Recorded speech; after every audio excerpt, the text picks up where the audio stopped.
আসসালামু আলাইকুম। তাফসিরের গল্পে আপনাদের সকলকে স্বাগতম। আশা করি ভালো আছেন। আজ আপনাদের জন্য উপস্থাপন করছি হজরত ইসমাইল আলাইহিসসালামের পূর্ণাঙ্গ জীবনী। হজরত ইব্রাহিম আলাইহিসসালামের প্রথম স্ত্রী বিবি সারার একান্ত আগ্রহ ও ইচ্ছা ও চেষ্টার ফলেই হজরত ইব্রাহিম আলাইহিসসালামের হজরত হাজেরার বিবাহ হয়েছিল। কিন্তু কিছুদিন পর হাজেরার গর্ভে হজরত ইব্রাহিম সালামের একটি ছেলে সন্তান জন্মগ্রহণ করার সাথে সাথে আবার হজরত হাজেরার প্রতি বিবির মনোভাব অন্যরকম হয়ে গেল। যে সারা বিবি হাজেরাকে ছোট বোনের মতো স্নেহ আদর করতেন, তিনি তার প্রতি বিদ্বেষ ভাবাপন্ন হয়ে পড়লেন। তার অন্তরে সতীন সুলভ চিন্তাভাবনা সৃষ্টি হল এবং বাইরেও তার নগ্নরূপে প্রকাশিত হয়ে উঠল। তার আচরণ ও ব্যবহার হয়ে উঠল অত্যন্ত শত্রুতা এবং হিংসামূলক। তিনি নানাভাবে হাজেরার প্রতি নিপীড়ন ও খারাপ ব্যবহার চালাতে লাগলেন। শেষ পর্যন্ত একদিন তিনি তার স্বামীকে বলেই ফেললেন, আপনি একই জায়গায় আমাদের দুজনকে রাখতে পারবেন না। হাজেরা যদি এ বাড়িতে থাকে তবে আমি অন্য কোথাও চলে যাব। আর যদি আমাকে আপনি এই বাড়িতে রাখতে ইচ্ছা করেন তাহলে হাজেরাকে এমন কোথাও রেখে আসুন যেখানে কোনো ফলমূল গাছ ও পানি নেই এবং তা মনুষ্য বসতি নয়। সারার এ ধরনের প্রস্তাব এবং বিবি হাজেরার প্রতি তার ব্যবহারে হজরত ইব্রাহিম সালাম চিন্তাপূর্ণ হয়ে পড়লেন। তিনি ভাবতে লাগলেন, সম্পূর্ণ নিরপরাধ হাজেরাকে নির্বাসন দিলে আমি আল্লাহকে কি জবাব দিব। আবার সারার কথামতো তাকে নির্বাসনে না দিলে সারা যেভাবে তার ওপর অত্যাচার শুরু করেছে, এ অত্যাচার হাজেরা সহ্য করবে কিভাবে। আবার সারার কথামতো কাজ না করলে সে রাগের বশে কোথাও চলেও যেতে পারে। তাতেও হয়তোবা আমাকে আল্লাহ তাআলার নিকট জবাবদিহিতা করতে হতে পারে। উভয় সংকটে পড়ে হজরত ইব্রাহিম আলাইহিসসালাম অত্যন্ত বিমর্ষ হয়ে দিন কাটাতে লাগলেন। কোন পদ অবলম্বন করবেন তা তিনি ভেবে পাচ্ছিলেন না। ঠিক এমনই অবস্থায় হজরত ইব্রাহিম আলাইহিসসালামের প্রতি আল্লাহর তরফ থেকে ওহী অবতীর্ণ হয়ে তার করণীয় কর্তব্য নির্ধারিত হল। আল্লাহ তাকে আদেশ করলেন, হে ইব্রাহিম, তোমার স্ত্রী সারা যা বলেছে তুমি তাই করো। হাজেরাকে এমন একটি জায়গায় নিয়ে গিয়ে রেখে আসো যেখানে কোনো গাছপালা, শস্য, ফল বা লোকজনের বসতি নেই। আল্লাহর তরফ থেকে এরূপ নির্দেশ পেয়ে হজরত ইব্রাহিম আলাইহিসসালাম যেন একটি দিকের সন্ধান পেলেন। তিনি দেখলেন সারা যা বলছে আল্লাহর তালার পক্ষ হতেও সেই একই নির্দেশ এল। তবে নিশ্চয়ই এর ভেতরে আল্লাহ পাকের কোনো হেকমত আছে। সুতরাং তিনি তার শিশু ছেলে হজরত ইসমাইল আলাইহিসসালাম সহ বিবি হাজেরাকে নির্বাসন দেওয়ার সিদ্ধান্ত নিলেন। শীঘ্রই একদিন হজরত ইব্রাহিম আলাইহিসসালাম বিবি হাজেরাকে বললেন, ইসমাইলকে নিয়ে তৈরি হও, আমি তোমাদেরকে নিয়ে কোনো এক জায়গায় যাব। হাজেরা তৈরি হলেন। এরপর হজরত ইব্রাহিম আলাইহিসসালাম কয়েকটি খেজুর, কয়েকটি রুটি এবং এক মশক পানিসহ হাজেরা ও শিশুপুত্র ইসমাইলকে নিয়ে বাইতুল মুকাদ্দাস হতে একটি উটে চড়ে অনবরত পথ চলতে লাগলেন। একাধারে কয়েকদিন চলার পর যেখানে এখন খানায় কাবা অবস্থিত তারই নিকটবর্তী হয়ে দেখতে পেলেন যে সেখানে বহুদূর এলাকা জুড়ে কোনো গাছপালা, পানি বা কোনো মানুষের চিহ্নমাত্র নেই। চারদিকে শুধু ধূসর বালুকা ভূমি। হজরত ইব্রাহিম আলাইহিসসালাম আল্লাহ তালার কর্তৃক পাঠানো ফেরেশতা জিব্রাইল আলাইহিসসালামের পরামর্শে স্ত্রী হাজেরা এবং শিশুপুত্র ইসমাইলকে উট হতে সেখানে নামিয়ে দিলেন। ইসমাইল জননী বিবি হাজেরা একটু আগেও বুঝতে পারেননি যে স্বামী তাকে কোথায় নিয়ে যাচ্ছেন। কিন্তু যখন তাকে উট হতে নামিয়ে দিয়ে স্বামী বললেন, হাজেরা, ছেলে ইসমাইল, তুমি এখানেই থাকবে, তখন হাজেরা অবস্থা কিছুটা আন্দাজ করতে পারলেন এবং বললেন, হে আমার স্বামী, আল্লাহর নবী, আপনি কি আল্লাহর আদেশেই এখানে রেখে যাচ্ছেন। হজরত ইব্রাহিম আলাইহিসসালাম তার নিরপরাধী স্ত্রী হাজেরাকে শিশুপুত্র ইসমাইল সহ ওই নির্জন মরুপ্রান্তরে নির্বাসন দিয়ে যাচ্ছিলেন বটে, কিন্তু দুঃখে তার হৃদয় চৌচির হয়ে যাচ্ছিল। মুখে তার কোনো কথা বেরোচ্ছিল না। তাই হাজুরার প্রশ্নের উত্তরে অতি কষ্টে কোনোভাবে তার মুখ হতে বের হল শুধু হ্যাঁ। হজরত হাজরা তখন বললেন, তবে আমার আর কোনো চিন্তা নেই। নিশ্চয়ই আমি আল্লাহর উপরে নির্ভর করেই ধৈর্য অবলম্বন করে এখানেই থাকব। হজরত ইব্রাহিম আলাইসাল্লামের দুই নয়ন হতে তখন পানির ধারা বাহিত হতে লাগল। তিনি বললেন, হাজরা, আমিও তোমাকে সেই মহান প্রতিপালকের নিকটেই সমর্পণ করে যাচ্ছি, যিনি সকল দুঃখী দরিদ্রের প্রকৃত সহায় এবং প্রতিপালনকারী। বিদায় মুহূর্তে হাজরা হজরত ইব্রাহিম আলাইসাল্লামকে শুধু এতটুকুই বললেন, প্রিয় স্বামী, আপনার নিকট শুধু এতটুকু অনুরোধ রইল, আপনি মাঝে মাঝে এসে যেন আমাকে না হোক, অন্তত আপনার কলিজার টুকরাই শিশু ছেলেটিকে দেখে যাবেন। হজরত ইব্রাহিম আলাইসাল্লাম এই কথার কোনো উত্তর না দিয়ে নীরবে তার চোখ মুছতে মুছতে স্ত্রী ও শিশুপুত্রের নিকট হতে বিদায় গ্রহণ করলেন। এবং অদূরে দাঁড়ানো উটের পিঠে আরোহণ করে বাইতুল মুকাদ্দাসের উদ্দেশ্যে রওনা হলেন। বিবি হাজরা এ সময় শিশু ছেলেকে কোলে নিয়ে নিশ্চল পাথরে বসে চলন্ত উটের দিকে এক দৃষ্টিতে তাকিয়ে রইলেন। তার দুটি নেত্র হতে টপ টপ করে দুফোঁটা পানি জমিনে পতিত হল। কাপড়ের আঁচল দ্বারা চোখ দুটি তিনি মুছে ফেললেন। এ সময় তার বুকের মধ্যে যে বেদনার ঝড় শুরু হয়েছিল তা তিনি হৃদয়ের প্রবল শক্তি দ্বারা প্রতিরোধ করলেন। তিনি মনকে সান্ত্বনা দিলেন, না, ভেঙে পড়ব কেন, আল্লাহ সুবহানাহু ওয়া তাআলা তার সহায় আছেন। হজরত ইব্রাহিম আলাইহিসসালাম বিবি হাজরাকে যে সামান্য খাদ্য দিয়ে গিয়েছিলেন তা ৩ দিনেই মাত্র ফুরিয়ে গেল। চতুর্থ দিনে তিনি সম্পূর্ণ অনাহারেই কাটিয়ে দিলেন। মশকে যে পানিটুকু ছিল তাও শেষ হয়ে গেল। কাজেই ক্ষুধা ও পিপাসার তাড়নায় তিনি অস্থির হয়ে পড়লেন। শিশুপুত্র ইসমাইল অবশ্য মাতৃস্তন পান করতেন, কিন্তু চতুর্থ দিনের মতো আরও ২-১ দিন অতিবাহিত হবার পরে বিবি হাজরার স্তন একেবারেই দুধ শূন্য হয়ে গেল। তিনি নিজের স্তনের বোঁটা ধরে দেখলেন ১ ফোঁটা দুধও বের হল না। এমত অবস্থায় ছেলে ইসমাইলে জীবন কিভাবে রক্ষা করবেন তিনি তা নিয়ে বিবি হাজরা বিশেষভাবে চিন্তিত হলেন। ক্ষুধা তৃষ্ণায় শিশু ইসমাইলের অবস্থাও করুণ হয়ে উঠল। তাড়নায় তিনি কান্না শুরু করলেন, কিন্তু মাতা তার জন্য কোনো খাবারের ব্যবস্থা করতে পারলেন না। শিশু ইসমাইল ক্রমশ দুর্বল হয়ে পড়ছিলেন। পিপাসা তার প্রবল হয়ে উঠছিল। তিনি ছটফট করতে লাগলেন। পুত্রের অবস্থা দেখে বিবি হাজরার মন কেঁদে উঠল। হায় হায়, এই ফলমূল পানিশূন্য নির্জন স্থানে তিনি এখন কিভাবে কলিজার টুকরা ইসমাইলে প্রাণ রক্ষা করবেন? দ্রুত তিনি ছুটে গেলেন, দিকে এদিকে সেদিকে ঘুরে খোঁজ করতে লাগলেন কোথাও ১ ফোঁটা পানি পাওয়া যায় কিনা। কিন্তু না, কোথাও পানির সন্ধান নেই। হঠাৎ তার দৃষ্টি পড়ল নিকটস্থ সাফা পাহাড়ের দিকে। তার মনে হল সাফা পাহাড়ের ওপর হতে একটা পানির ঝর্ণা যেন নিচের দিকে প্রবাহিত হচ্ছে। অত্যন্ত আশা নিয়ে তিনি দৌড়ে গেলেন সেদিকে। নিকটবর্তী হয়ে তিনি দেখলেন যে না, সেখানে পানির চিহ্ন মাত্র নেই। তার দৃষ্টিভ্রম হয়েছিল। আসলে পাহাড়ের পাথরের উপরে সূর্যালোক পড়ে পানির ঝর্ণার মতো মনে হয়েছিল। তিনি সাফা পাহাড় হতে ফিরে আসলেন। এরপর মারোয়া পাহাড়ের দিকে হজরত হাজরার দৃষ্টি পড়তেই সেখানে একই অবস্থা দৃষ্টিগোচর হল। মনে হল মারোয়া পাহাড়ের পাদদেশ হতে পানির ঝর্ণা বয়ে যাচ্ছে। তারপর তিনি আবার ছুটে গেলেন মারোয়া পাহাড়ে। সেখানে গিয়ে তার মোহ ভাঙল। তিনি দেখলেন না, সেখানেও সাফা পাহাড়ের মতো একই অবস্থা। পানি তো নয়, শুধু মিথ্যা মরিচিকা, সূর্যকিরণ আর চকচকে পাথরের লীলা খেলা। মিথ্যা হলেও তার মন মানতে চাইল না। তাই তিনি ১ বার ২ বার করে সাফা ও মারোয়া পাহাড়ের ভিতরে অন্তত ৭ বার ছোটাছুটি করলেন। শেষ পর্যন্ত নিলাশ হয়ে তিনি চিৎকার করে কেঁদে উঠলেন এবং কাঁদতে কাঁদতেই তার মুমূর্ষ ছেলে ইসমাইলের নিকট ফিরে আসলেন। এসে দেখলেন তার মৃত্যুর আর দেরি নেই। কণ্ঠ তালু শুকিয়ে একেবারে কাঠ হয়ে গেছে। তখন আর তার কি বা করাল আছে? তিনি ছেলেটির শিউলের কাছে দাঁড়িয়ে ২ হাত তুলে আল্লাহর দরবারে মোনাজাত করতে লাগলেন। ওহে দয়াময় মহাপ্রভু, তুমি আমার এই করুণ অবস্থা নিজেই দেখছ।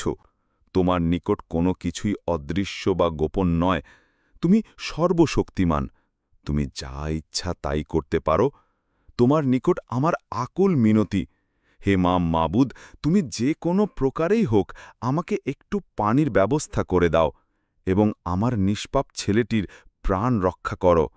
হে মাবুদ, আমার এই শিশু ছেলেটি তোমার নিকট এখনও কোনো পাপ বা অপরাধ করেনি। সে সম্পূর্ণ নির্দোষ, নিরপরাধ। কোন দোষে সে এভাবে ১ ফোঁটা পানির অভাবে প্রাণ ত্যাগ করবে? হে প্রভু, তুমি রহিম, রহমান, অফুরন্ত, অসীম দয়ার ভাণ্ডার। তোমার সেই অফুরন্ত দয়ার ভাণ্ডার দ্বারা আমার ছেলেটির প্রাণ রক্ষা করো। বিবি হাজেরার করুণ কান্না আল্লাহ পাকের মোহন আরশে মহল্লায় পৌঁছে গেল এবং আল্লাহ তাআলা জিবরিল আলাইহিস সালামকে বিবি হাজেরার নিকট পাঠিয়ে দিলেন।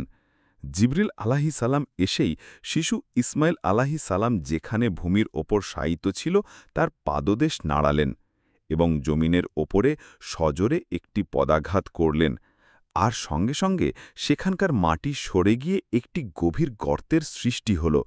সেই গর্ত থেকে অনর্গল ধারায় পানি নির্গত হতে লাগল।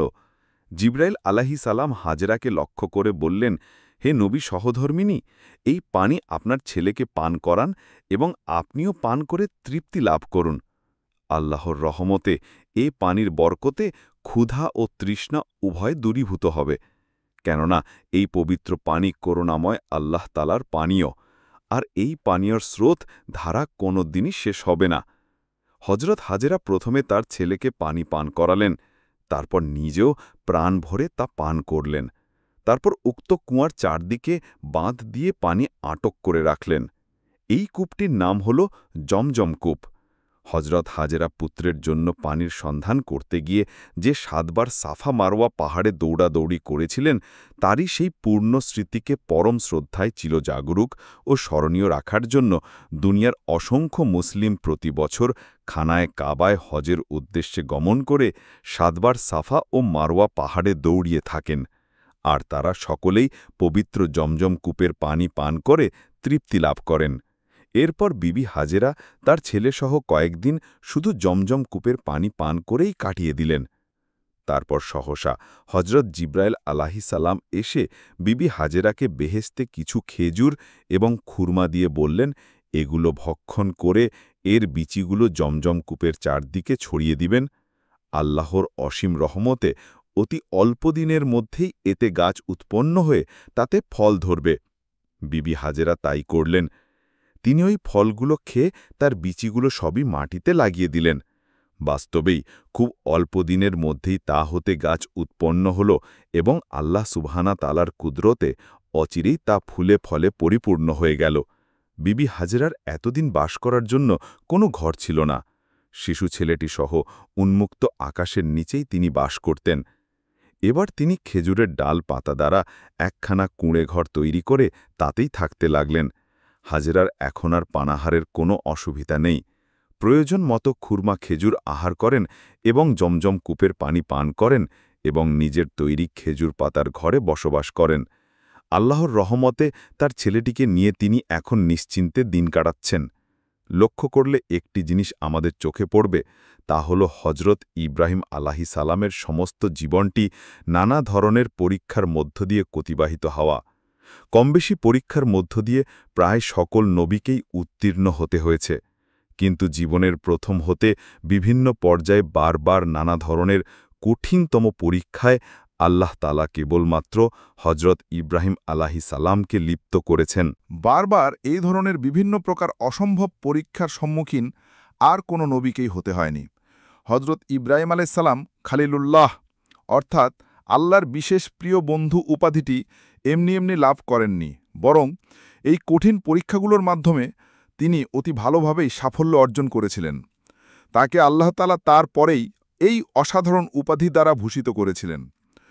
জীবনের প্রথম পর্যায়ে তার উপর নেমে আসে নমরুদের অগ্নিকুণ্ডে নিক্ষিপ্ত হওয়ার পরীক্ষা। দ্বিতীয় পর্যায়ে ঘটিত হল বিবি হাজেরাকে শিশুপুত্র ইসমাইল সহ নির্বাসন দানের ঘটনা। তৃতীয় পর্যায়ে কলিজার টুকরা ইসমাইল আলাইহিসসালামকে নির্জন ও তৃণলতা পানিবিহীন মরুপ্রান্তরে ফেলে দীর্ঘদিন পর্যন্ত তার সংবাদ না নেওয়া। চতুর্থ পর্যায়ে তিনি ভীষণ দুর্যোগে কবলে পতিত হলেন মিশরের বাদশাহ ফেরাউনের দ্বারা। পঞ্চম পর্যায়ে তাকে লিপ্ত হতে হল নিজের হস্তে নিজের নয়নের মণি প্রাণের চেয়েও প্রিয় পুত্রকে কুরবানি দেওয়ার বিশাল পরীক্ষায়।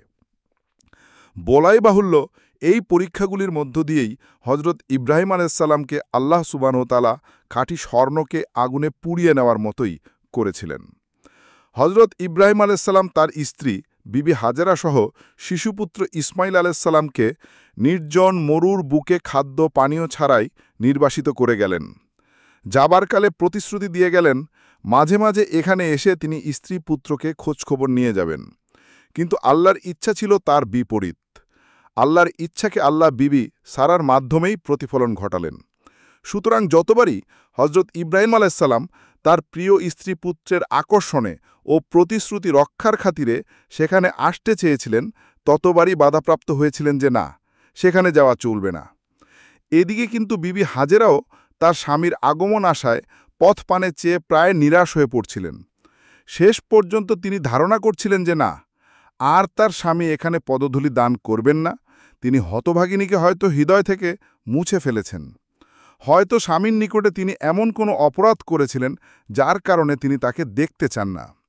কিন্তু এই রূপ ধারণা করার পরেও যখন তার পুত্রটি তাকে বারবার প্রশ্ন করত যে মা, আমার পিতা কোথায়, তিনি জীবিত নাকি মৃত? জীবন থাকলে তিনি কোথায় আছেন? এখানে আসেন না কেন? তখন এর কোনো উত্তর দিতে না পেরে মনের ব্যথায় জ্বলে পুড়ে তিনি খাক হয়ে যেতেন। দুই চোখ হতে তার দিবানিশি অশ্রু প্রবাহিত হতো। এভাবে এক এক করে দীর্ঘ ৬০টি বছর অতিবাহিত হল। হজরত ইব্রাহিম আলাইসাল্লামের শিশুপুত্র ইসমাইল আলাইসাল্লাম এখন কৈশোরে পদার্পণ করেছেন। পিতা সম্পর্কে তার জানার আগ্রহ ও জিজ্ঞাসা এখন পূর্বাপেক্ষাও বৃদ্ধি পেয়েছে। কিন্তু হতভাগিনী মা তার কি জবাব দেবেন? কি বলে তিনি তাকে সান্ত্বনা দেবেন? তিনি কোনো কথা খুঁজে না পেয়ে মনের ব্যথায় শুধু কেঁদে দিন কাটাতে লাগলেন। এদিকে হজরত ইব্রাহিম আলাইসাল্লামেরও ধৈর্যের বাঁধ ভেঙে যাবার উপক্রম। তিনি ৭ বছর পরে আরেকবার বিবি সারার নিকট বললেন, সারা, ৭ বছর আগে হাজেরা ও ইসমাইলকে নির্বাসনে দিয়েছি। যেখানে তাদেরকে রেখে এসেছি সেখানে লোকজন, গাছপালা বা খাদ্য পানীয় কিছুই ছিল না। সুতরাং তাদের কোনো প্রকারই বেঁচে থাকার কথা না। আর যদি বেঁচে থাকে তবে কিভাবে বেঁচে আছে একটু দেখে আসার জন্য প্রাণটা অত্যন্ত চঞ্চল হয়ে আছে। হজরত ইব্রাহিম আলাইসাল্লামের কথা শুনে বিবি সারা বললেন, আপনি সেখানে যেতে পারেন, কিন্তু প্রতিশ্রুতি দিয়ে যেতে হবে যে সেখানকার ভূমিতে যেন আপনার পদস্পর্শ না ঘটে। স্নেহবেকুল পিতা আর কি করবেন? সারার কথায় স্বীকৃতি জানিয়ে তিনি দীর্ঘদিন পরে আবার একবার মক্কার পথে হজরত ইব্রাহিম আলাইসাল্লাম রওনা করলেন। ওদিকে হাজেবা নির্বমের স্বনিদর্শন আর কোনোদিন ঘটবে না জেনেও এখনও কিন্তু তার অবাধ্য চোখ দুটি পূর্বের অভ্যেস ভুলতে পারেনি।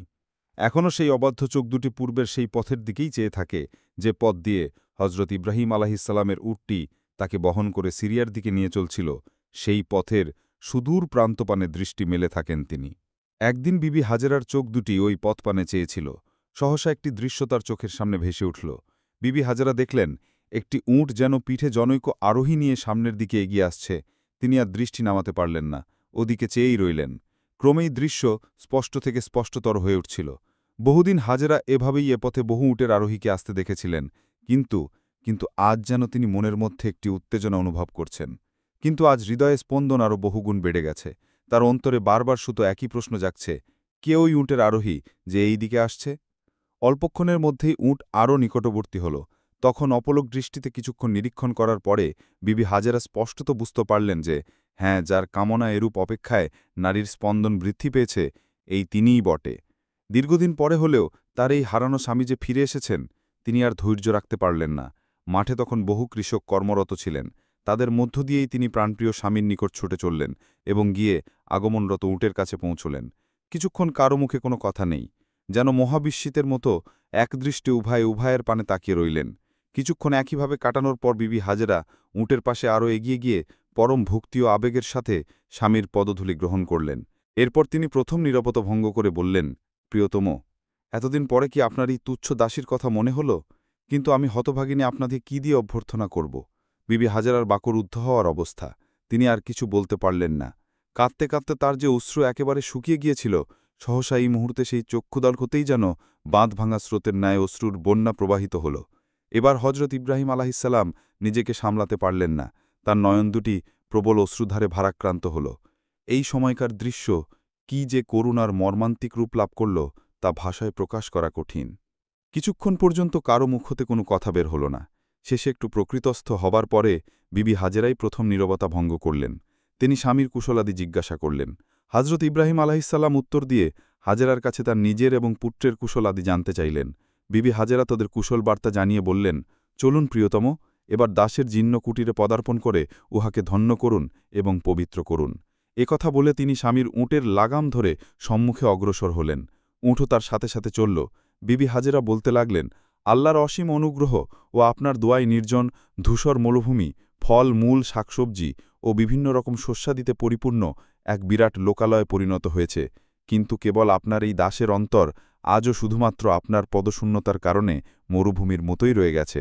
কিন্তু জানি না আমার কোন পুণ্যের ফলে আজ আপনার মনে এই দাসের উপরে দয়া হয়েছে। আজ সত্যি আমার সর্বাপেক্ষা বড় ঈদ বা আনন্দের দিন। এই আনন্দ পরম করুণাময় আল্লাহ তালাই আমাকে দান করেছেন। হজরত ইব্রাহিম আলাহিসাল্লাম বিবি হাজেরার কথাগুলো শুনছিলেন আর অবাক বিস্ময়ে চারদিকে তাকাচ্ছিলেন। এ কি দেখছেন? তিনি যে ধূসর নির্জন মরুপ্রান্তরে স্ত্রীপুত্রকে রেখে গিয়েছিলেন, এটা কি সেই মরুভূমি? এখানে তো একটি বৃক্ষের চিহ্ন পর্যন্ত ছিল না। ধারের কাছে কোনোখানে কৃষিক্ষেত বা ফলের বাগিচা ছিল না। সারাদিন খোঁজ করেও এক বিন্দু পানি পাওয়া যেত না। সেখানে এসব বাগান, শস্যক্ষেত্র ও পানির কূপ কিভাবে আসলো? তিনি এ বিষয়ে বিবি হাজরার নিকটে জিজ্ঞাসা করলেন। বিবি হাজরা স্বামীর নিকট আদ্যপ্রান্ত বিষয়ে বর্ণনা করলেন। হজরত ইব্রাহিম আলাইহিসালাম মনে মনে আল্লাহর দরবারে অসংখ্য শুকরিয়া জানালেন। হাজেরার কথা শ্রবণ করে কুটিরের সম্মুখে এসে বিবি তার স্বামীকে বললেন, স্বামী, এবার উট থেকে নেমে এই হতভাগের ঘরে পদধূলি দিন। কিন্তু হজরত ইব্রাহিম আলাইহিসালাম উট থেকে অবতরণ না করে উটের পিঠে থেকেই বললেন, হাজেরা, তুমি মনে বেদনা অনুভব করো না। আমি তোমার ঘরে পা রাখতে সক্ষম হব না, যেহেতু আমি তোমার সাথে সাক্ষাৎ করতে রওনা হবার সময় বিবি সারার নিকট প্রতিজ্ঞাবদ্ধ হয়ে এসেছি যে তোমার বাসস্থান এলাকায় এসে সেখানকার কোনো স্থানে আমি ভূমিতে পদস্পর্শ করতে পারব না। আমি উটের পিঠ থেকেই তোমার ইসমাইলের জন্য দোয়া করে যাব। বিবি হাজরা কথা শুনে মুখে কিছুই বললেন না, শুধু অজান্তেই একটি দীর্ঘ নিঃশ্বাস বাইরে নিয়ে আসলেন। ঠিক এ মুহূর্তেই বালক ইসমাইল আলাইহিসালাম সেখানে এসে পড়লেন এবং হজরত ইব্রাহিম আলাইহিসালামের দিকে ইঙ্গিত করে তার মাকে জিজ্ঞাসা করলেন, ইনি কে আম্মা? বিবি হাজরা কাঁদো কাঁদো স্বরে বললেন, যার সম্বন্ধে তুমি প্রতিদিন আমাকে জিজ্ঞাসা করো বাবা, এটি ইনি, তোমার বাবা। শুধুমাত্র ইসমাইল আলাইহিসালাম তখনই ছুটে গিয়ে তার পিতার একখানে হাত নিজের দুখানা হাতের মধ্যে চেপে ধরলেন। হজরত ইব্রাহিম আলাইহিসালাম পুত্রের দিকে তাকিয়ে আর স্থির থাকতে পারলেন না। তার বুকের মধ্যে তখন স্নেহের তরঙ্গ, তার বুকের মধ্যে পুত্রের জন্য স্নেহের তরঙ্গ বইতে লাগল। তিনি তাকে কোলে তুলে নিলেন, চুম্বনে চুম্বনে তার কচি গর্দান সিক্ত করে দিলেন। কিছুক্ষণ পুত্রকে কোলে তুলে নিয়ে নিজের স্নেহ খুঁচাকে পূরণ করার পরে তাকে কোল থেকে নামিয়ে রেখে তিনি বললেন, তবে এখন বিদায় দাও হাজেরা, আল্লাহ তাআলা চাইলে আবার আসব, আবার দেখা দিয়ে যাব। বিবি হাজেরা চক্ষু দুটি ছলছল করে উঠল, কাঁদো কাঁদো স্বরে বললেন, স্বামী, একটু অপেক্ষা করুন, আমি আপনাকে প্রতিজ্ঞাভঙ্গ করাব না। আমি দুখণ্ড পাথর এনে দিচ্ছি, আপনি অনুগ্রহ করে উট থেকে অবতরণ করে একটু উহার উপরে দাঁড়ান। আমি জমজম কূপের পবিত্র পানি দ্বারা আপনার পদযুগল একটু ধৌত করে দেই। আশা করি দাসীর এই মনের বাসনাটিকে আপনি পূরণ হতে দেবেন। হজরত ইব্রাহিম আলাইহিসালাম স্ত্রীর এই বাসনা পূরণে রাজি হলেন। বিবি হাজেরা দুখানা পাথর এনে উটের নিচে স্থাপন করলেন। হজরত ইব্রাহিম আলাইহিসালাম উট থেকে নেমে এসে পাথর দুখানের ওপরে দাঁড়ালেন। অতপর বিবি হাজরা পবিত্র জমজম কূপের পানি দ্বারা মনের মতো করে স্বামীর পা দুখানা ধৌত করে দিলেন। তারপর তিনি স্বীয় মাথার কেশর দ্বারা স্বামীর সিক্ত পা দুখানি মুছে দিলেন। তারপর ঘর থেকে কিছু সুস্বাদু ও টাটকা খেজুর এনে এবং খুরমা এনে তাকে খেতে দিলেন। হজরত ইব্রাহিম আলাইহিসালাম হাজেরা প্রদত্ত খেজুর ও খুরমা পরম তৃপ্তির সাথে খেলেন এবং পবিত্র জমজমের পানি পান করে তৃপ্তি লাভ করলেন। তারপর আল্লাহর শুকরিয়া আদায় করে পুত্র ইসমাইল আলাইহিসালামের কল্যাণ কামনা করে দোয়া করলেন। তারপর বিবি হাজরা ও পুত্র ইসমাইলের নিকট থেকে বিদায় নিয়ে তিনি সিরিয়া অভিমুখে গমন করলেন। যে পাথর দুখানার উপরে হজরত ইব্রাহিম আলাইহিসালাম সেদিন দাঁড়িয়েছিলেন, বিবি হাজরা পরম যত্নে সেই পাথর দুখানাকে স্বীয় ঘরে রেখে দিলেন। পরবর্তীকালে এটাই কাবা শরীফের এক দরজায় রক্ষিত হয়। এই দরজায় মাকামে ইব্রাহিম নামে পরিচিত হয়ে আছে। হজরত ইব্রাহিম আলাইহিসালাম স্ত্রী পুত্রের নিকট নিয়ে সিরিয়ার পথে কিছু দূর গিয়ে উট থেকে ভূমিতে অবতরণ করেন এবং 2 রাকাত নামাজ আদায় করলেন।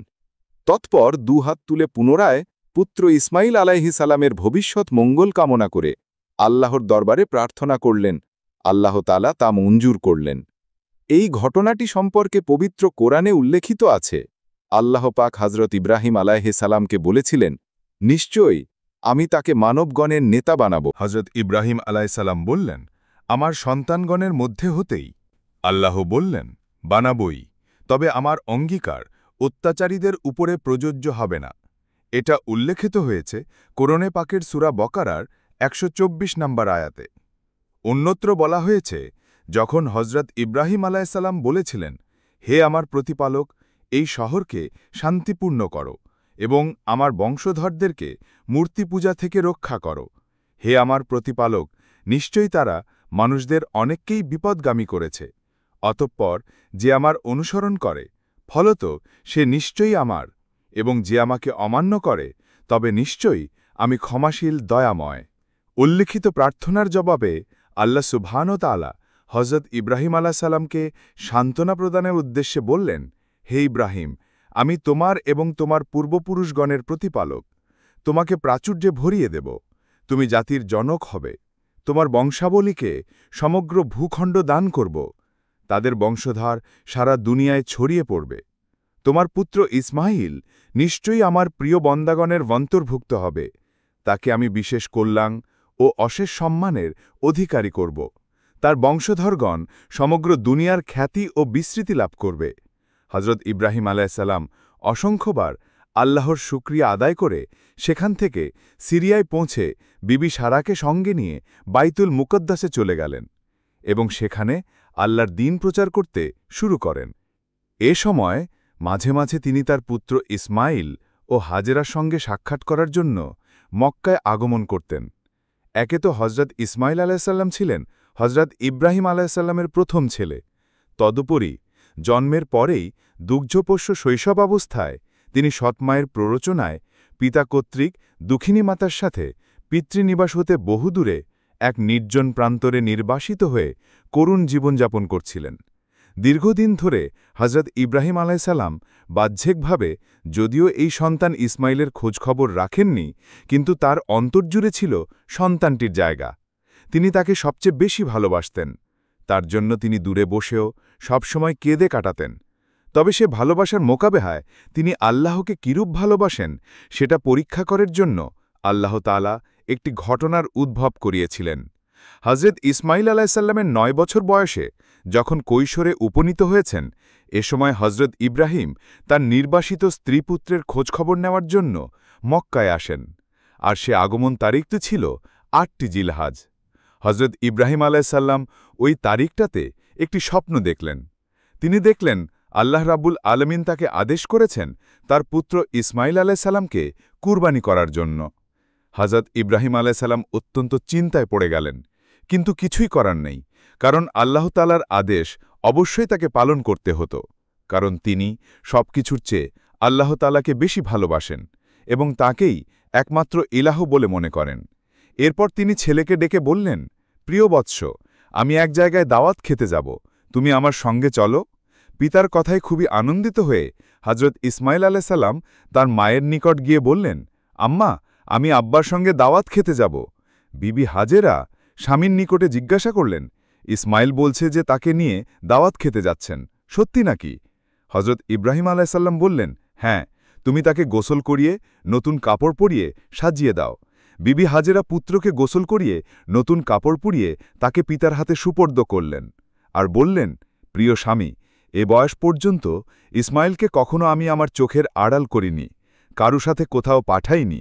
আজ তাকে তার পিতার সঙ্গে এই প্রথম বাইরে পাঠাচ্ছি। তাকে চোখে চোখে রাখবেন, জানবেন আপনি তাকে নিয়ে ফিরে না আসা পর্যন্ত আমার হৃদয় অশান্ত হয়ে থাকবে। হজরত ইব্রাহিম আলাইহিসসালাম শুনে নীরব রইলেন, কিন্তু কিছুই বললেন না। যা হোক, তিনি ইসমাইল আলাইহিসসালামকে সজ্জিত অবস্থায় নিজের নিকটে পেয়ে অজি করলেন, অতপর 2 রাকাত নামাজ আদায় করলেন এবং মহান আল্লাহ পাকের দরবারে মোনাজাত করলেন। মোনাজাত সমাপ্ত করে তিনি একটা তীক্ষ্ণ ছুরি ও একগাছি রশি নিয়ে নিজের জামার নিচে লুকিয়ে পুত্র ইসমাইলকে সঙ্গে করে রওনা হলেন দূরবর্তী একটি জায়গায়, মিনা পাহাড়ের দিকে। তারা যেতে লাগলেন। হজরত ইব্রাহিম আলাইহিসসালাম সামনে এবং ইসমাইল আলাইহিসসালাম পেছনে পেছনে ছিলেন। ইব্রাহিম আলাইহিসসালাম আল্লাহ তাআলার আদেশ পালনের জন্য কলিজার টুকরা প্রাণপ্রিয় ছেলেকে কোরবানি দিতে প্রস্তুত হয়েছেন। অন্যদিকে মানবজাতির চিরশত্রু ইবলিস ইব্রাহিম আলাইহিসসালামের এই কঠোর পরীক্ষায় সাফল্য লাভের পূর্বলক্ষণ দেখে তার প্রতি হিংসায় জ্বলেছিল। সুতরাং সে এ ব্যাপারে একটি দুর্যোগ সৃষ্টি করে দিয়ে হজরত ইব্রাহিম আলাইহিসসালামকে ব্যর্থ করে দেবার চেষ্টায় অবরত থাকল। তিনি পুত্রকে নিয়ে বাড়ি থেকে বের হবার সাথে সাথেই ইবলিস বিবি হাজেরার কাছে এসে বলল, ওহে হাজেরা, তোমার স্বামী ইব্রাহিম তোমার ছেলে ইসমাইলকে কোথায় কি উদ্দেশ্যে নিয়ে যাচ্ছে? তার কি তুমি কোনো খবর রাখো? বিবি হাজেরা বললেন, তিনি তো তাকে দাওয়াত খেতে নিয়ে গেছেন। ইবলিস বলল, মানুষ যে বলে যে নারী যাতে একদম বোকা হয়ে থাকে, তাদেরকে ফাঁকিতে ভোলানো অত্যন্ত সহজ। বিবি হাজেরা বললেন, কেন, কি হয়েছে বলো তো? আর তুমি এই কথাই বা কেন বলছো? ইবলিস বলল, তোমার স্বামী তো তোমার নিকট মিথ্যা বলে তাকে জবহ করতে নিয়ে গেছে। বিবি হাজেরা ইবলিসের কথায় বিরক্ত হয়ে বললেন, তুমি কে বলো তো? তুমি আমার স্বামীর বিষয়ে এসব কথা কি উদ্দেশ্যে বলতে এসেছ? পিতা হয়ে তিনি পুত্রকে জবে করতে চাবেন কেন? তুমি তুমি আমার সাথে প্রতারণা করছো নাকি? বুঝেছি তুমি পাপিষ্ট ইবলিস ছাড়া আর কেউ নাও। এক্ষুনি দূর হও আমার নিকটতে। ইবলিস বলল, হাজেরা, তোমার এত তেজের কথা আগামীকাল আর থাকবে না। যখন নিজেই শুনতে পাবে তখন বুঝবে যে আমার কথা সত্য নাকি মিথ্যা। আমি কি তোমাকে ধোঁকা দিতে এসেছি নাকি সত্য একটি সংবাদ তোমাকে জানাতে এসেছি? এবার আসল ঘটনাটি তোমাকে খুলে বলি, শোনো। আল্লাহ রব্বুল আলামিন তোমার স্বামীকে ছেলে কোরবানি দিতে আদেশ করেছিলেন, তাই তিনি ইসমাইলকে নিয়ে তাকে কোরবানি করার জন্য মিনা পাহাড়ে গেছেন। এ কথা শুনে বিবি হাজেরা বললেন, যদি তাই হয়ে থাকে তাহলে তো খুবই আনন্দের কথা। দুনিয়ার অসংখ্য মানুষ থাকতে যদি আল্লাহ রব্বুল আলামিন আমার ছেলেকে কোরবানির জন্য পছন্দ করে থাকেন, তবে এই অপেক্ষা সৌভাগ্যের বিষয় আর ভালো কিছু হতে পারে? ইবলিস দেখল বিবি হাজেরাকে ধোঁকা দেওয়ার সম্ভব হবে না। তখন সে ইসমাইলকে ধোঁকা দেওয়ার উদ্দেশ্যে ছুটে চলল। হজরত ইসমাইল আলাইসাল্লাম পিতার পেছনে পেছনে হাঁটছিলেন। ইবলিস তাকে হাতের ইশারা দিয়ে আরেকটু পেছনে রাখলেন।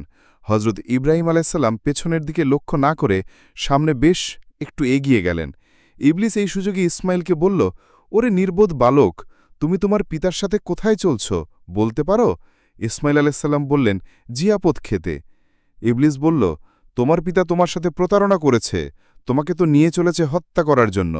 হজরত ইসমাইল আলাইসাল্লাম বললেন, তুমি মিথ্যা বলছ। তিনি আমার সাথে প্রতারণা করবেন কেন? আর আমাকে তিনি হত্যাও বা কেন করবেন? ইবলিস উত্তর করল, এমনি কি আর তিনি তোমাকে হত্যা করবেন? আল্লাহ তাআলা তাকে ছেলে কোরবানি করার জন্য আদেশ দিয়েছেন, সুতরাং সে তোমাকে ফাঁকি দিয়ে মিনা পাহাড়ে নিয়ে চলেছেন। আমার কথা অবিশ্বাস করলে তুমি তোমার পিতার জামার নিচে দড়ি এবং ছুরি দেখো, পেয়ে যাবে। যদি প্রাণ বাঁচাতে চাও তবে এক্ষুনি এই মুহূর্তে তোমার পিতার পেছন থেকে দ্রুত পালিয়ে যাও, আর এক মুহূর্ত দেরি করো না। হজরত ইসমাইল আলাইসাল্লাম ইবলিসের কথা শুনে বললেন, আল্লাহ রাস্তায় কোরবানি হতে পারার কথা তো অত্যন্ত আনন্দের বিষয়। আল্লাহ সুবহানাহু ওয়া তাআলা আমার পিতার প্রতি আমাকে কোরবানি করার আদেশ দিয়েছেন। এই অপেক্ষা এর চেয়ে সৌভাগ্যের বিষয় আমার জন্য আর কি হতে পারে? দুনিয়ার অসংখ্য বান্দার মধ্যে আমাকে যে আল্লাহ তাআলা কোরবানির জন্য কবুল করেছেন, এটা আমার জন্য পরম আনন্দের কথা। তুমি আমাকে ধোঁকা প্রদান করতে এসেছ, দূর হও আমার নিকট হতে। আমি আমার পিতার নিকট শুনেছি, শয়তান মানুষের সৎ কাজে বাধা দেয়। নিশ্চয়ই তুমি শয়তান ব্যতীত আর কেউই নও। শয়তান হজরত ইসমাইল আলাইহিসসালামকে আরও কিছু কথা বলে তাকে পিতার নিকট থেকে ভাগিয়ে দেওয়ার চেষ্টা করল, কিন্তু তিনি শয়তানের উদ্দেশ্য বুঝতে পেরে পাপিষ্ট শয়তানকে তাড়িয়ে দিলেন।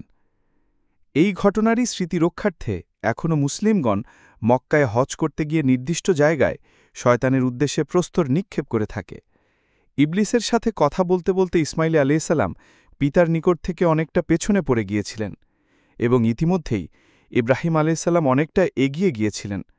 হজরত ইসমাইল আলাইহিসসালাম শয়তানকে তাড়িয়ে দিয়ে দ্রুত পিতার নিকট গিয়ে উপস্থিত হলেন। এ সময় হজরত ইব্রাহিম আলাইহিসসালাম তার ছেলে ইসমাইল আলাইহিসসালামের নিকট তার নিকটে এই রওনা করার উদ্দেশ্য বর্ণনা করলেন, যা পবিত্র কোরআনের ভাষা এভাবে বিবৃত হয়েছে। প্রিয় ইসমাইল, আমি স্বপ্নে দেখেছি আমি তোমাকে আল্লাহর আদেশে জবেহ করছি, অতএব তুমিও চিন্তা করে দেখো এতে তোমার কি অভিপ্রায়। হজরত ইসমাইল আলাইহিসসালাম বললেন, পিতা, এতে আমাকে জিজ্ঞেস করার কি আছে? যখন আল্লাহ রাব্বুল আলামিনের তরফ থেকে আপনাকে এরূপ আদেশ করা হয়েছে, আপনি তা নিশ্চিন্তে করে ফেলুন। ইনশাআল্লাহ আপনি আমাকে ধৈর্যশীলদের অন্তর্ভুক্ত পাবেন। অতপর পিতাপুত্র উভয়ই মিনা প্রান্তরে উপনীত হলেন। হজরত ইসমাইল আলাইহিসসালাম বললেন, পিতা, আমাকে জবেহ করার পূর্বে আপনি আমার 3টি ইচ্ছা পূরণ করুন। প্রথমত, আমার হাত পা উত্তমরূপে বেঁধে নেবেন, যেন জবেহ করার সময় নড়াচড়া করতে না পারি। দ্বিতীয়ত, আমাকে উপুর করে শয়ন করাবেন, যাতে জবেহ করার সময় আমার মুখের প্রতি আপনার দৃষ্টি না পড়তে পারে এবং আমার প্রতি আপনার প্রাণে মমতার উদ্বেগ না হয়। তৃতীয়ত, জবেহ করার সময় আপনার চক্ষুও উত্তমরূপে বেঁধে নেবেন, আর ঘরে ফিরে আমার দুঃখিনী জননীকে বুঝিয়ে সুঝিয়ে সান্ত্বনা প্রদান করবেন এবং আমার রক্তমাখা জামা কাপড়ও নিয়ে গিয়ে তার নিকট সমর্পণ করবেন এবং আল্লাহর নির্দেশে আপনি আমাকে কোরবানি করলেন এ কথা তার নিকট খুলে বলবেন। তাকে আমার তরফ থেকে আমার আখেরি সালাম পৌঁছে দেবেন। হজরত ইব্রাহিম আলাইহিসসালাম পুত্রের কথায় স্বীকৃতি জানিয়ে তার কাপড়ের নিচে লুকানো রশি বের করে হজরত ইসমাইল আলাইসাল্লামের হাত পা মজবুতভাবে শক্ত করে রাখলেন এবং জমিনের উপরে উপুর করে শোয়ালেন। এরপর লুকানো সুতীঘ্ন ছুরি বের করলেন এবং নিজের চোখ বেঁধে তা সজোরে ইসমাইল আলাইসাল্লামের গলায় চালিয়ে দিলেন। কিন্তু তিনি যত চেষ্টাই করলেন, হজরত ইসমাইল আলাইসাল্লামের গলায় এক চুলমাত্র ছুরি বসল না। তখন হজরত ইসমাইল আলাইসাল্লাম তার পিতাকে বললেন, হে পিতা, আপনি সম্ভবত ছেলের স্নেহের প্রভাবে প্রভাবিত হয়ে ছুরি চালাতে পারছেন না। এতে আপনাকে আল্লাহর দরবারে জবাব দিতে হতে পারে। আপনি নিজের চোখগুলো বেঁধে নিন, তাতে করে আপনি নিজের সমস্ত শক্তি প্রয়োগ করে চালাতে পারবেন। হজরত ইব্রাহিম আলাইসাল্লাম তাই করলেন। তিনি দেহের সমস্ত শক্তি প্রয়োগ করে হজরত ইসমাইল আলাইসাল্লামের গলায় ছুরি চালালেন, কিন্তু তাতেও হজরত ইসমাইল আলাইসাল্লামের গলায় এতটুকুও মাত্র কাটল না। হজরত ইব্রাহিম আলাইসাল্লাম তখন রাগ হয়ে হাতের ছুরি দূরে ছুঁড়ে ফেললেন। তাতে তা একখানা পাথরের উপরে পড়ে তা দ্বিখণ্ডিত হয়ে গেল। হজরত ইব্রাহিম আলাইসাল্লাম চক্ষুদয় খুলে ফেলে দেখলেন, তার পাশে ফেরেশতা জিব্রাইল আলাইসাল্লাম একটি দুম্বা নিয়ে দাঁড়িয়ে রয়েছেন। তিনি অত্যন্ত দুঃখিতভাবে আল্লাহ রাব্বুল আলামিনকে লক্ষ্য করে বললেন, হে মাবুদ, তোমার নিকট এমন কি অপরাধ করেছি যার জন্য আমি তোমার আদেশ পালনে সক্ষম হলাম না? তুমি আমাদের ক্ষমা করো। ফেরিস্তা জিব্রাইল আলাইহিসসালাম হজরত ইব্রাহিম আলাইহিসসালামকে বললেন, হে ইব্রাহিম আলাইহিসসালাম, আল্লাহ তাআলা আপনার প্রতি এতটুকু অসন্তুষ্ট নন, বরং আপনি তার আদেশ পালন করে নিজের প্রিয় ছেলেকে কোরবানি দিতে উদ্যত হয়েছিলেন, এবং আপনার ছেলেও যেভাবে আল্লাহর আদেশ পালন করে তার নিজের প্রাণ উৎসর্গ করতে প্রস্তুত হয়েছে, তাতে আল্লাহ রাব্বুল আলামিন আপনাদের পিতাপুত্র উভয়কে যার পর ন্যায় খুশি হয়েছেন। তিনি আপনাদের উভয়কে শুধু পরীক্ষা করেছিলেন, তাতে আপনারা উভয়ে উত্তীর্ণ হয়ে পরম সাফল্য অর্জন করেছেন। এবার তার কৃতজ্ঞতা জ্ঞাপন স্বরূপ আপনি এই দুম্বাটিকে আল্লাহর উদ্দেশ্যে কোরবানি করুন। হজরত ইব্রাহিম আলাইসাল্লাম তখন সেই দুম্বাটিকে আল্লাহর নামে জবেহ করলেন। কোনো ব্যক্তি এরূপ বর্ণনা করেন যে হজরত ইব্রাহিম আলাইসাল্লামের জবেহকৃত দুম্বাটির সারা দেহের রং ছিল সাদা এবং তার মস্তকের রং ছিল কালো। কেউ বলেন যে হজরত আদম আলাইসাল্লামের পুণ্যবান পুত্র হাবিল এই দুম্বাটিকে কোরবানি করেছিলেন। তারপর প্রায় ২০০০ বছর পর্যন্ত আল্লাহ রাব্বুল আলামিন তাকে বেহেশতে রেখেছিলেন।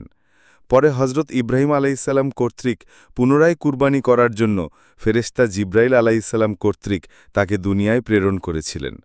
তার চামড়ার দ্বারা দস্তরখানা তৈরি করে হজরত ইব্রাহিম আলাইসাল্লাম মেহমানদেরকে তাদের খানা পরিবেশন করতেন, আর তার পশম দ্বারা বিবি সারা একখানা চাদর তৈরি করেছিলেন।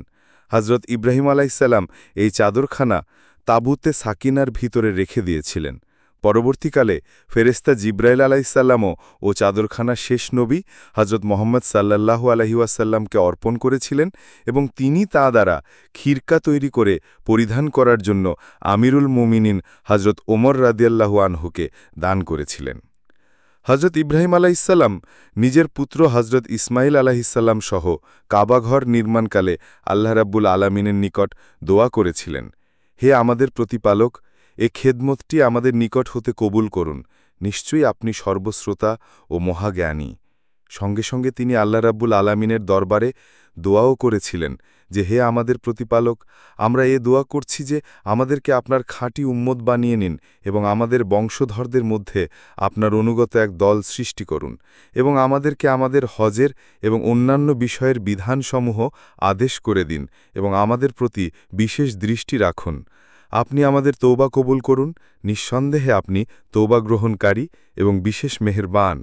হে আমাদের প্রতিপালক, আর সেই দলে তাদেরই মধ্যে এমন একজন পয়গাম্বার নির্ধারণ করে দিন, যিনি তাদেরকে আপনার আয়াতসমূহ পাঠ করে শোনাবেন এবং তাদেরকে আসমানি কিতাব এবং এর বিষয়সমূহ ও হেকমত শিক্ষা দেবেন, এবং তাদেরকে এই পাঠ্যাভ্যাস ও শিক্ষা দ্বারা মূর্খতাপূর্ণ বিশ্বাস হতে পবিত্র করবেন। নিশ্চয়ই আপনি মহাশক্তিশালী ও মহাজ্ঞানময়। হজরত ইসমাইল আলাইহিসসালামের শৈশব কিভাবে অতিক্রান্ত হয়েছিল তা আমরা পূর্বেই উল্লেখ করেছি। আল্লাহর কুদরতি তাকে মায়ের সহিত মরুমক্কায় টেনে এনেছিল, আর তার জন্যই পবিত্র খানায় কাবা ও জমজম কূপের সাথে তার স্মৃতি চিরবিজড়িত হয়ে রয়েছে। তিনি কাবা গৃহ নির্মাণে ছিলেন নবী ইব্রাহিম আলাইহিসসালামের একমাত্র সঙ্গী ও সাহায্যকারী। বাল্যকাল থেকেই তিনি বিভিন্ন গুণের অধিকারী ছিলেন। তিনি ছিলেন সত্যবাদী, ন্যায়পরায়ণ, ধর্মভীরু, আমানতদার, ওয়াদা পালনকারী এবং পিতামাতার ভক্ত এবং একান্ত বাধ্যগত সন্তান। তিনি যদিও শৈশব ও কৈশোরের দিনগুলোতে নির্বাসিত জীবনে জনহীন অবস্থায় কাটিয়েছিলেন, তারপরেও কিছু সংখ্যক লোকের সহচর্য অর্জন করলেও শিক্ষাদীক্ষা লাভ এবং চরিত্র গঠনের কোনো ব্যবস্থা তখন ছিল না। তবু দেখা গেল মক্কা যখন একটি বিরাট জনপদে পরিণত হল, তখন সেই সময়কার প্রত্যেকটি লোক হজরত ইসমাইল আলাইসাল্লামের উত্তম স্বভাব চরিত্র এবং আচার ব্যবহারে এতটুকু মুগ্ধ হল যে তারা সেই মানুষটিকে মনোপ্রাণে ভালোবাসতে লাগল। অতি অল্প দিনের মধ্যেই তিনি সবার নিকট শ্রদ্ধা ও ভক্তের পাত্র হলেন। তার জননী হাজেরা অবশ্য বিদুষী এবং মহিষী নারী ছিলেন।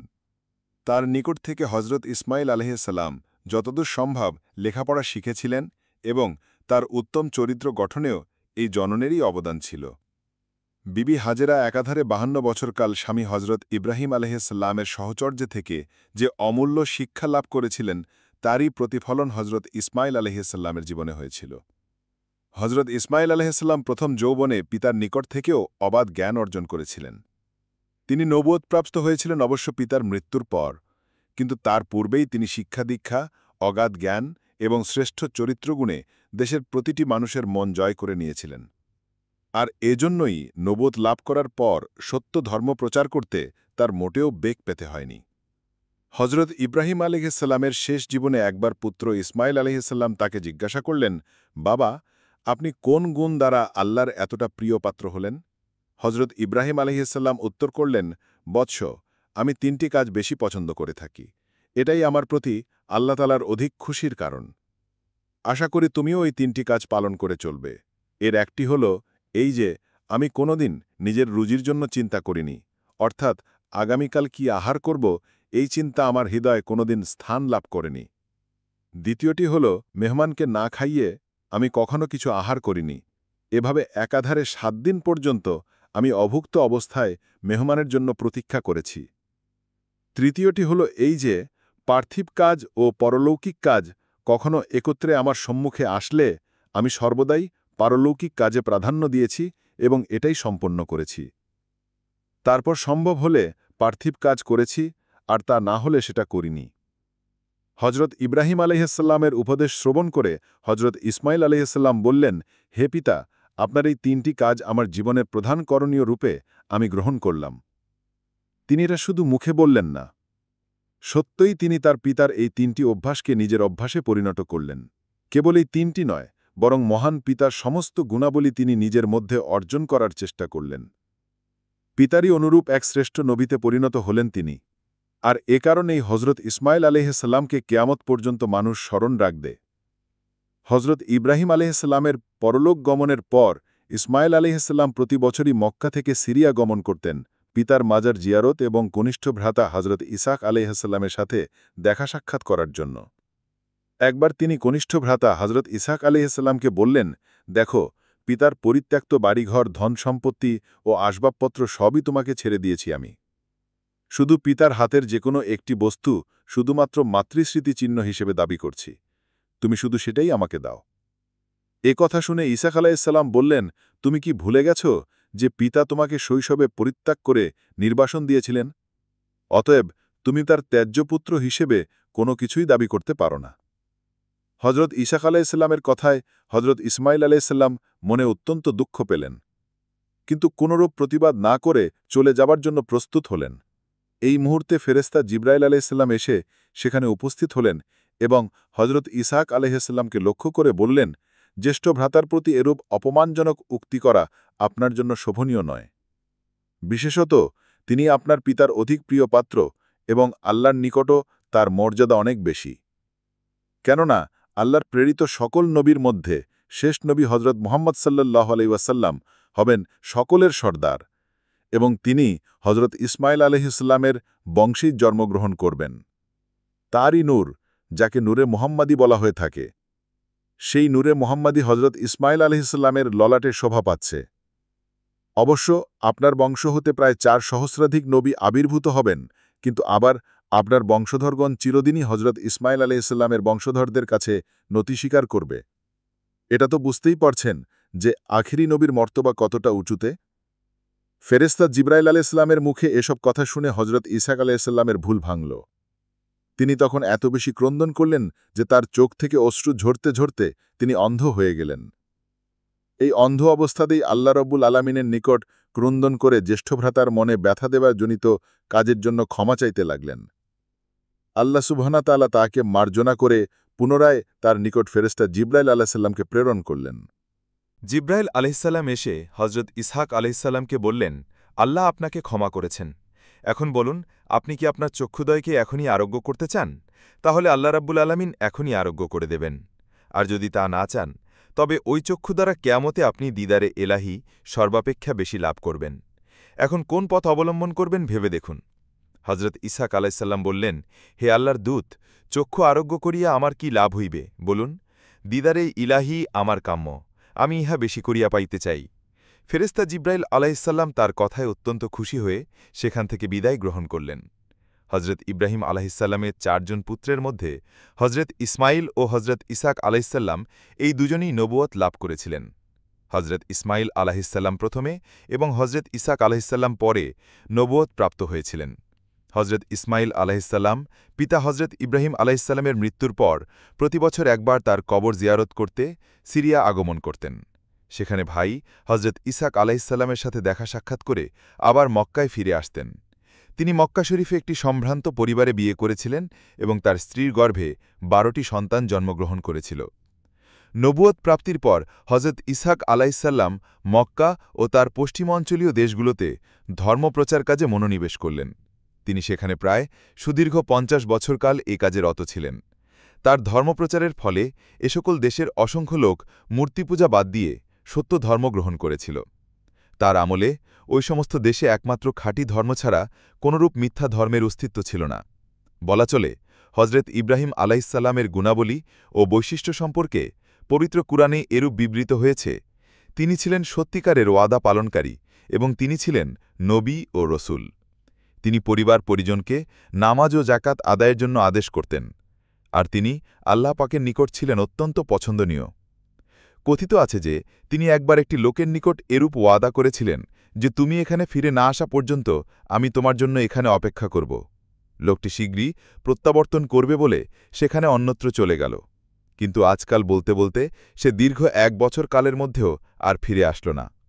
কিন্তু প্রতিশ্রুতিবদ্ধ হজরত ইসমাইল আলাইহিসসালাম ওই লোকটির সাথে শুধুমাত্র ওয়াদা রক্ষার উদ্দেশ্যে সেখানে একাধারে 1 বছর পর্যন্ত অপেক্ষা করলেন। এ কারণেই আল্লাহ সুবহানাহু ওয়া তাআলা পবিত্র কুরআনে সাদিকুল ওয়াইদিন অর্থাৎ খাঁটি ওয়াদা পালনকারী আখ্যা করেছেন। হজরত ইসমাইল আলাইহিসসালাম শেষ জীবনে একবার সিরিয়া গমন করে দেখলেন তার অন্ধ ভাই ইসহাক আলাইহিসসালামের 2 জন পুত্র সন্তান। তাদের মধ্যে জ্যেষ্ঠজনের নাম আইস এবং দ্বিতীয়জনের নাম ইয়াকুব। হজরত ইসমাইল আলাইহিসসালামের তাসমিয়া নামে আর কন্যা সন্তান ছিল। তিনি তার সাথে ভ্রাতুষ্পুত্র আইসের বিবাহ দিলেন। তারপর ভাই ইসহাক আলাইহিসসালামের সাথে কথাবার্তা বলে তিনি আবারও মক্কায় ফিরে আসলেন। হজরত ইসমাইল আলাইহিসসালাম 136 বছর বয়সে ইন্তেকাল করেন। তখন তার আওলাদ ও বংশধরগণ বহু বিস্তৃতি লাভ করেছিল। হেজাজ, শাম, ফিলিস্তিন এবং মিশর পর্যন্ত ছড়িয়ে পড়েছিল। তাওরাতে রয়েছে হজরত ইসমাইল আলাইহিসসালাম ফিলিস্তিনে সমাহিত হয়েছেন। এখানেই তার ইন্তেকাল হয়েছিল। আরও ঐতিহাসিকগণ বলেন তিনি এবং তার মাতা হাজেরা বাইতুল্লাহ শরীফের পাশেই সমাহিত হয়েছেন। প্রসিদ্ধ মতে হজরত ইসমাইল আলাইহিসসালামকে হিজর নামক স্থানে মায়ের কবরের পাশে সমাহিত করা হয়েছে। মৃত্যুকালে তার বয়স ছিল 137 বছর। ওমর ইবনুল আবদুল আজিজ রহমতুল্লাহ আলাইহি কর্তৃক বর্ণিত, ইসমাইল আলাইহিসসালাম মক্কার প্রচণ্ড গরম সম্পর্কে আল্লাহর কাছে দোয়া করেন। আল্লাহ পাক ওহির মাধ্যমে তাকে জানান, যেখানে তোমাকে দাফন করা হবে সে স্থানের দিকে আমি জান্নাতের একটি দরজা খুলে দেব। কিয়ামত পর্যন্ত সেখানে জান্নাতের সুশীতল হাওয়া প্রবাহিত হতে থাকবে। আজ এই পর্যন্তই। পরবর্তী কোনো ভিডিওতে আবার দেখা হবে। ওই পর্যন্ত সকলে সুস্থ থাকুন। আসসালামু আলাইকুম।